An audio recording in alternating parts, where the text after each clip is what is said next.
Mikaela didn't just launch a lip kit, she launched a moment the internet couldn't resist picking apart. Because the second those holiday Amp-It kits started landing in people's hands, the conversation stopped being about cute shades and glossy vibes and turned into one brutal question. Does this product actually match the story that sold it? And the wild part is, people were already watching her like a hawk before the first tint ever dropped. Not because she's new to beauty, but because the influencer to brand pipeline has a history. Everyone's seen creators try to turn hype into an empire, and the second money's involved, every claim gets treated like a courtroom statement. So when Mikaela stepped into founder mode, the audience didn't come in relaxed. They came in ready to compare, ready to zoom in, ready to say, okay, let's see if this is real. At first, it looked like she might actually pull off the clean version of this story. POV Beauty wasn't screaming chaos right out the gate. The brand rollout felt more professional than people expected, and for a while, the internet couldn't find the usual easy targets. No immediate scandal. No obvious quality horror clip making the rounds. Just a slow build that made it seem like she was taking this seriously. But here's what people forget. The calm phase is never the real test. The real test starts when you release something the audience can judge instantly, on camera, in harsh lighting, with no mercy. That's why the first real color launch mattered so much. Because when she dropped those holiday lip kits, it wasn't just a product release anymore. It was the first time the brand had to live up to bold promises in a way everyone could verify in seconds. And those promises weren't subtle. The kits were talked up with big energy. Highly pigmented, not sticky, and the liner was basically framed like it would refuse to come off. That kind of marketing is powerful because it hits the three things people want most in lip products: color that shows up, comfort that doesn't feel gross, and staying power that survives a real day. It's the dream. It's also risky, because the stronger the promise, the more violent the backlash when reality doesn't match.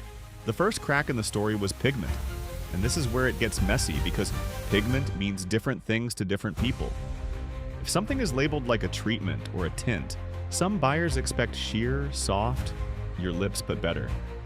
But if the promo makes it look bold, if the language makes it sound loud, if the visuals sell it like a statement lip, people aren't going to judge it like a gentle tint.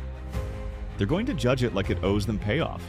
So when early buyer videos started popping up saying the color looked sheer or patchy or just not hitting the way they expected, the comment sections did what comment sections always do. One person posts, "This isn't as pigmented as I thought," and suddenly the internet treats it like a challenge. More people test it. More people show it in different lighting. Some apply it alone, some with liner, some build it up, some try to mimic the promo exactly. And instead of one honest review, you get a full-blown investigation. Then came the second complaint, and this one spreads faster because you could literally see it. Stickiness. Non-sticky is the kind of claim that sounds amazing in marketing and collapses instantly on TikTok. Because stickiness doesn't hide. If a gloss gets stringy when you pull your lips apart, if it bunches up near the inner corners, if it starts looking tacky and uneven, you don't need a science degree to understand what you're seeing. People started posting slow motion clips, freeze frames, close-ups, and the words that kept popping up were the same. Sticky, goopy, stringy, uneven. And the moment a product becomes visually memeable, it stops being about personal preference. It becomes entertainment. The internet loves nothing more than something it can demonstrate with a dramatic lip pull and a look of disappointment. Because now it's not just, "I don't like this," it's, "Look at this. Are you seeing what I'm seeing?" Of course, defenders jumped in. They always do. Some people argued reviewers were applying too much. Some said nobody wears it like that. Some insisted the product is fine if you use the right amount. But the problem with that defense is simple. If you have to apply less to avoid the sticky mess, you often lose the pigment. And if you apply more to chase the pigment, you trigger the stickiness. That's the trap. And that's why the debate kept looping, because for a lot of buyers, it felt like they couldn't win. Then the liner conversation hit, and this is where the trust issue got way bigger than gloss texture. Because the liner was marketed like it was unstoppable, In promo-style demos, it looked like it survived everything. Rubbing, water, wiping, like it was clinging on for dear life. People love that kind of content because it feels like proof. Not just trust me, but watch me show you. The problem is, the moment everyday wear tests started showing fading or transfer, the internet didn't just question the liner. They questioned the demo. And once people start questioning the demo, everything gets darker. They start asking what variables changed. Was there different prep? Was there setting spray? Was the pressure lighter than it looked? Was it filmed under conditions that make everything look smoother and more perfect than it is in real life? Nobody even needs to accuse anyone directly. The suspicion does the damage on its own because the viewer's brain starts filling in gaps with worst-case explanations. At the same time, another argument was happening underneath all of this: influencer reviews versus everyday buyers. Because a lot of the positive reviews floating around had shop links or commission incentives attached. And here's the truth nobody likes to say out loud. The moment people know you can earn money by making something look good, your review becomes harder to trust. Even if you're being honest, even if you genuinely like the product, the incentive changes the way the audience hears you. Compliments start sounding like selling, and the internet has a sixth sense for anything that feels like a pitch.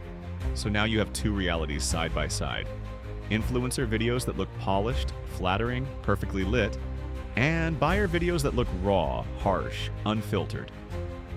The internet almost always trusts the messy footage more because messy footage feels like truth. And that gap between what's being shown by affiliates and what's being shown by customers became part of the scandal. But the product drama alone isn't what turns a launch into a full-blown brand problem.